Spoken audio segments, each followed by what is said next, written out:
Hey, welcome back to Milton Daily Homes. Chuck here. We have a list of 13 properties, and if you want to get some instant updates by email about specific properties that you're looking for, if it's condos, houses, only 4 bedrooms, country, not just Milton, anywhere. If you want Kitchener-Waterloo, Guelph, Milton, and Mississauga, we can set that all up for you.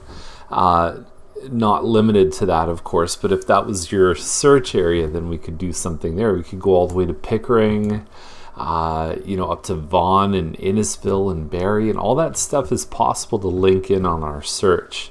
So anyway, there's 13 homes today, and not a lot to say, but a couple notes that I'll let you know about.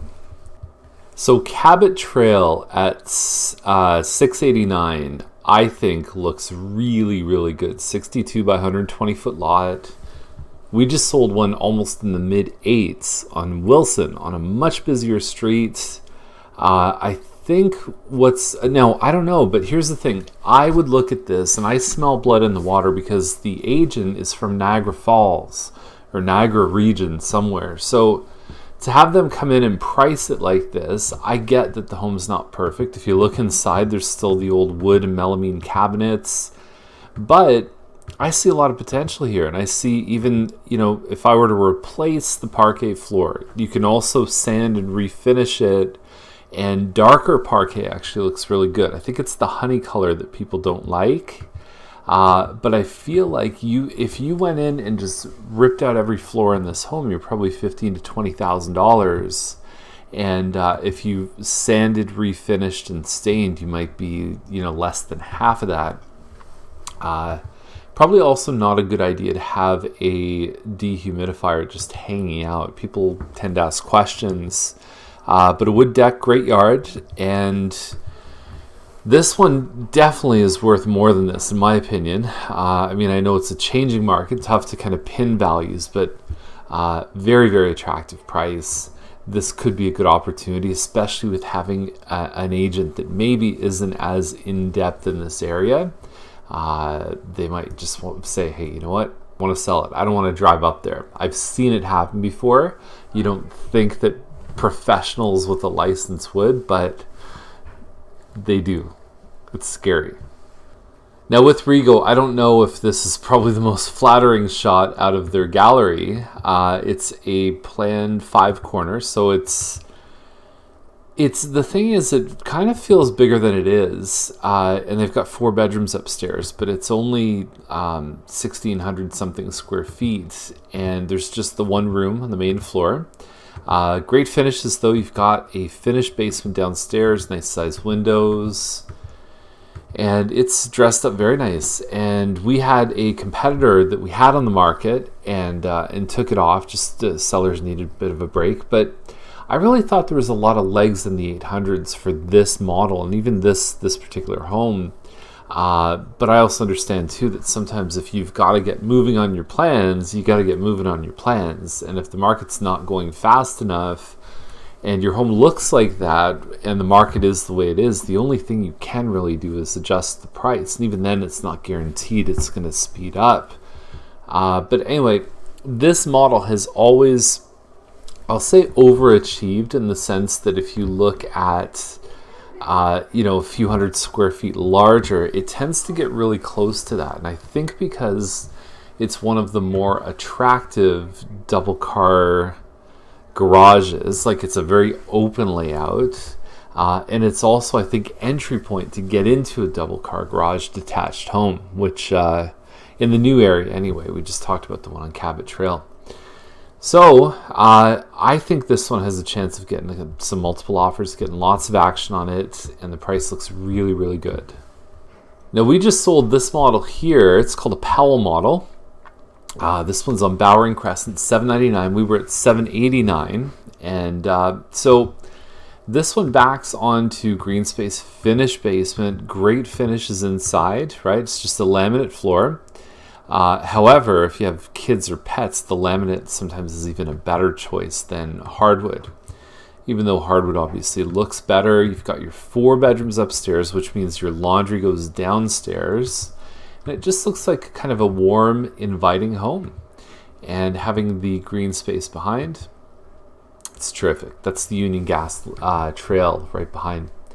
Great price. Fantastic. Now, part of the reason we saw Rigo jump down into the 7s is because they were at $839 and they started to see things like this coming in. So Pickersgill is 2,051 square feet, $855 is the price. I really like this floor plan. It's funny because I've talked to a few people that say, I'm looking to upgrade for my townhouse, and they'll say, I want an open concept main floor, I want space for a dining room and a big family room. And I say, you want a plan 4? And they say, well, what do you mean? And I pull up the floor plans. They go, yeah, that's exactly what I want. And so this model comes in a 3-bedroom plus a loft upstairs, or it also comes in a 4. But I like the way the space flows here. There's your dining room, there's your family room, kitchen with an eat-in. That's what most people need, and it's not overwhelming. It's just the right amount of floor plan that I would even consider putting someone who's kind of downsizing from a large home into something like this too. Now, there's 2 options for the side here. You either get a closet or you get a separate side entrance. The side entrance goes right to the basement. And a lot of people say, well, I'd never rent my basement. Would you like the option to? Even just to hold on to this home, move to your next home, you've got an option of potentially 2 units that could be rented. And I just think, why not? If you had that opportunity, and even if times were tough and the basement was finished, something like that, if you do finish the basement, what I always suggest is putting a rough-in for a kitchen. Even if you don't build the kitchen, rough in all your plumbing and electrical as if you would put one, and plan it out like you could potentially put cabinets and appliances and all the rest of it. So long story short, I like this one. I think it fits in well within the price range, and $850 gets you a very respectable double car garage with 4 bedrooms these days. Now, last point, I was talking with a client yesterday about open concept layouts, and one of the ways you can make a space feel open concept, because I think the old way of doing it is that you'd have tiles in your kitchen and then you'd have wood over here. So what this home has done is they've put a completely open concept kitchen. So the island really floats in this sea of wood here, but what happens is the whole space just opens up. It becomes flex space, almost like a loft. And so depending on your objectives of how you want the space to feel and look, you may keep the same flooring throughout, or you may decide to split the flooring up. A new product we're doing a lot of work with is a loose lay vinyl floor, which is actually everything that laminate has, but better because it's a rubber back. So if your basement ever floods, the vinyl would do way better with it than the laminate. It's durable, right? It's easy to lay, the same as laminate floors. So loose lay vinyl flooring is, in my opinion, a fantastic option. It's everything laminate is plus more. And it's great for things like that with open concept. So there we go. I think a company, if you look it up online, is Karndean, Karndean. That's the company that we seem to be seeing as options. Look for loose lay vinyl floors. I'll see if I can put the link down below, and have a great day. I'm off to a meeting, and my wife is gone, so it's party time. No, I'm just kidding. It's we miss you, honey, and we'll see you tomorrow for the rest of the viewers with another episode of Milton Daily Homes.